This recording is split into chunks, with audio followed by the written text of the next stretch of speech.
Mandag, efterårsferie. Velkommen til fra Luksus. Vi har gået de sidste par dage og lavet bus for at komme frem til et fornuftigt resultat, som vi selv kan bruge, og som vi alle kan være med i. Både Benjamin og jeg, og Line og mine 2 små sønner. Vi har fået lavet det her i enden i dag. Faktisk en meget vigtig ting. Vores mikrobølgeovn, nyt køleskab med fryser, så vi kan få noget is her til sommer, når vi er ude og køre race.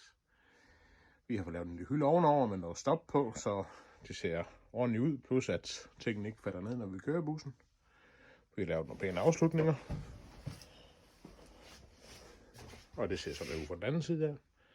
Så skal vi beklæde det her karregule lort med noget sort filt også. Vi er godt i gang med køjeren hernede. Som I kan se, så er der ved at blive grundet herinde. Vi skal have limet ind i køjeren også. Og lagt filt på herinde, ligesom filten herude. Så det ser ensart ud, og det er lækkert at være i. Så har vi fået sat de nye køkkenskab ind. Nye bordplade. Der er det der værd, vi skal lige have sat noget greb på. Spritnyt IKEA. Halløj. Det er super lækkert. Vi har fået lavet de 2 køjer bag til her. Lavet en frontvæg. For det er lavet færdigt. Vi skal egentlig bare lige sætte afslutninger på. Så nu mangler vi egentlig bare at beklæde alt det her halløj her. Plus at lave en bagvæg herom til. Og så lave alle strømmen i en. Så mangler vi også lige et par. Jamen her, det er fronten, vi kan lukke af nu. Vi skal lige have forlænget sliskeren lidt her. Som I kan se, så bilen kan komme helt op. Vi fik sat spil i os. Og for det forankret forsvarligt i alt det her jernkonstruktion, som vi også har sat i. Så det går den rigtige vej. Så hvis alt går vel, jamen, så bliver vi færdige her i efterårsferien med at få lavet det her busseløje her færdigt. Nu står der et par dage her med hygge med familien, det skal også passes.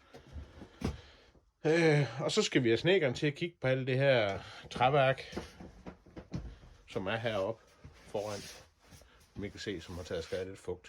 Det skal vi have skiftet ud. Og så skal vi have klipset det her op igen, efter vi har fået bussen lavet tæt. Der er jo ikke kommet noget andet end det sidste stykke tid, så jeg går ud fra, at vi har fået det tæt. Når vi er færdige med det, jamen, så skal vi have bussen i vinteropbevaringen. Og så piller vi den først frem igen her til foråret, når vi skulle køre en race igen. Så det skal nok blive super godt. Det er ingen tvivl om. Kan vi gerne kigge. Sådan ser det ud, når man laver bus. Med et lille værksted. Det er faktisk nemmere at lave her, fordi jeg har næsten alt værktøj til at renovere hus og så videre med her. Så det er lidt nemmere at gå hernede, plus hernede, der er vi ikke i vejen for kundebiler og så videre. Men der bliver lidt at rydde op på, når vi er færdige. Pap skal køres væk fra diverse og isolering og alt det her lort her. Det var alt for mig i dag. Kan I have en fantastisk efterårsferie, hvis I har det. Og hvis ikke, så god arbejdsløst, og vi ses lige pludselig. Hej.